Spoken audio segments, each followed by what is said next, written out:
उद्यम करने से, उद्योग करने से भी दरिद्र का नाश होता है। कुचेलिनम दंतमलोपधारिणम बहवासिनम निष्ठुर भाषणम च सूर्योदय चास्तामिते शयानम विमुच्यति श्री यदि चक्रवाणी। मैले कपड़े पहनने से, मैले दांत रखने से, अधिक भोजन खाने से, गाली बकने से, कठोर बोलने से, और पांचवी चीज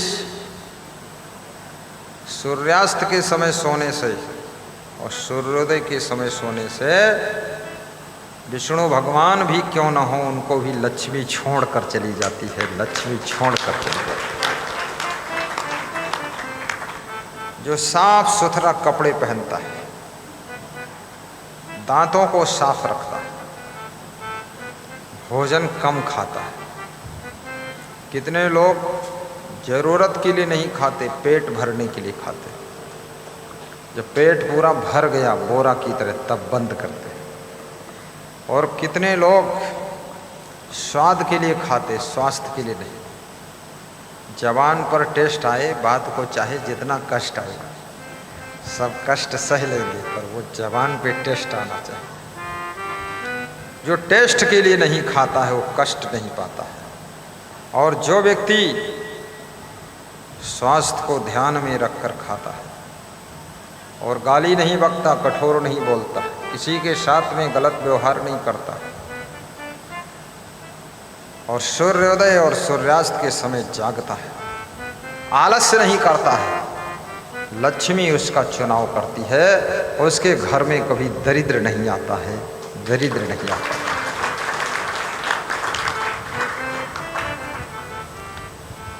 सवेरे राजनेताओं में देखिए सबसे पहले जागने वाला नेता कौन है? वह एक नंबर पद पर बैठ गया जाकर। और साफ कपड़े पहनने वाला कौन है? वही है, एक नंबर पर बैठा है। कपड़े भी साफ पहने, दांतों को साफ रखिए। कितने लोगों के दांत तो बहुत सुंदर है, लेकिन गुटखा, पुड़िया, तंबाकू खा खा कर दांत ऐसे बनाया है जैसे गोबर का कलर होता है। जब हंसते हैं तो उनको ही शर्म लगती है, तो मुंह में रूमाल लगाकर हंसते हैं। ये दांत, सुंदर दांत होना चाहिए। आपके सुंदर दांत यदि हैं और मृदु मुस्कान जब आप प्रकट करते हैं तो सामने वाले पर जादू जैसा प्रभाव पड़ता है। इसलिए दांत आपके चमकते हुए होना चाहिए। कितनी महिलाएं भी बहुत तंबाकू खाती हैं और कई महिलाओं को तो मैंने देखा बीड़ी बहुत पीती है। पुरुषों को भी फेल कर दिया है, पूरा घर धुआं धुआं हो गया है। पति सिगरेट पीता है, पत्नी बीड़ी पीती है। पति पुड़िया खाता है तो पत्नी तम्बाकू खाती है। पति अगर ठंडी बियर पीता है तो पत्नी गर्म बियर पीती है।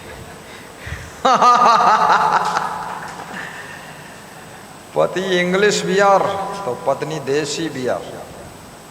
अब दोनों बियर में डूबे हुए हैं। बच्चों का ख्याल ही नहीं है। सब घर बर्बाद होता जा रहा है। कोई भी नशा आपको नाश की ओर ले जाता है। नशे की आदत छोड़िए। समस्त आदतों के ऊपर विजय प्राप्त करिए। आपकी आत्मा बहुत शक्तिशाली है। उस आत्मा की अनंत शक्ति को पहचानिए और अपने मन को जीतिए। ये नशा व्यसन की तरफ आकर्षित मत होइए। हमेशा प्रसन्न भी रहिए। किसी के बहकावे में भी मत आइए।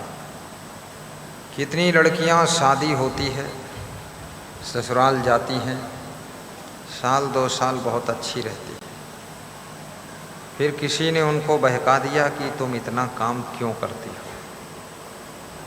क्या तुम ही मर मिटोगी रात दिन?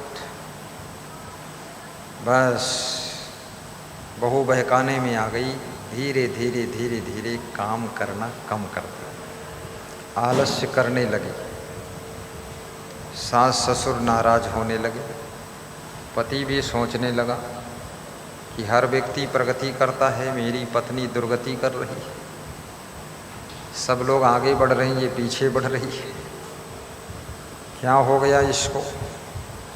कभी कभी तुम्हारे रिश्तेदारों की स्त्रियां भी तुम्हारे घर में बहुओं को बहका कर चली जाती है, जिनको तुम कहते हो मौसी, अरे मौसी इतनी खतरनाक है, मौसी अगर ठौसी,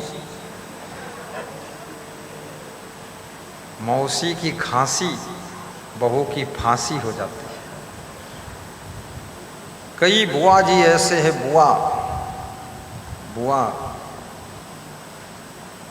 तुम्हारे घर में आती है मेहमानी के लिए, बहुओं को बहका कर चली जाती है, बहू का मन बिगड़ गया। कितने आश्रमों में साधु आता है, वो आश्रम के साधुओं को बहका देता है और साधु बहक गया। बहकना बहुत आसान है, आसान इसलिए है कि जो तुम रोज सुविधा प्राप्त कर रहे हो, जिस आराम को रोज भोग रहे हो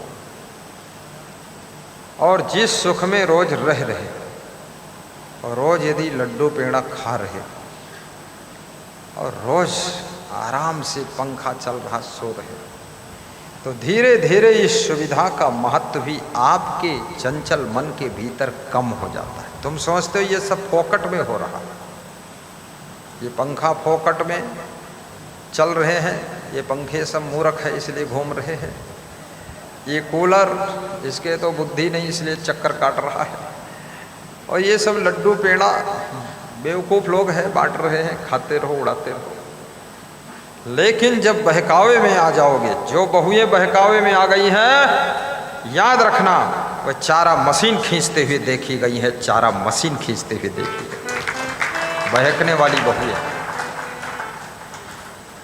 और जो बहकावे में स्त्रियां आ गई हैं, उनको मायके में रक्त के आंसू रोते हुए देखा गया है।